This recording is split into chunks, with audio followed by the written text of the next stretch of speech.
Hi, I'm Mandy Retzloff with Reminisce Adult Day Services.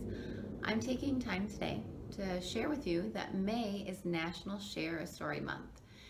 Many of us have shared stories throughout the years, heard stories throughout the years, that kind of thing. I want to talk to you about life stories and legacy writing.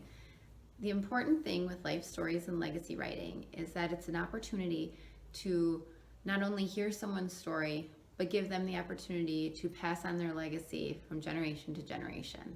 We can learn a lot listening to other people. We can learn even more listening to older adults, learning from another generation, and giving them the opportunity to tell their stories. I guess I kind of have a challenge for you today to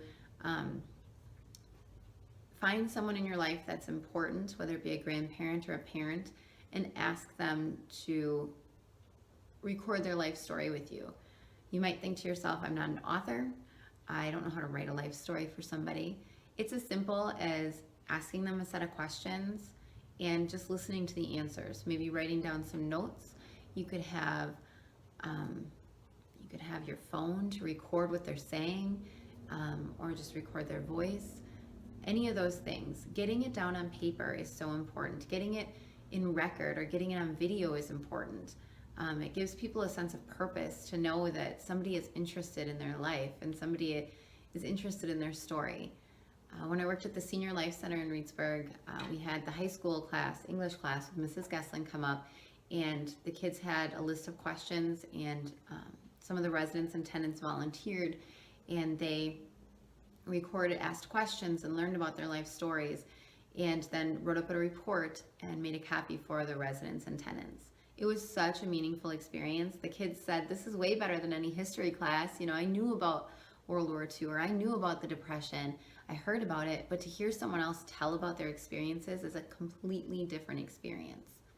A challenge within the challenge that I have is to have, maybe if you have a grandparent or a great grandparent, you know, you yourself, or maybe have your children, if they're middle school, high school age, ask the questions of the older adult. What an opportunity for an intergenerational experience. You might be saying, where do I get these questions? Like, what kind of questions do I ask? There's lots of ways to do it. There's lots of questions out there.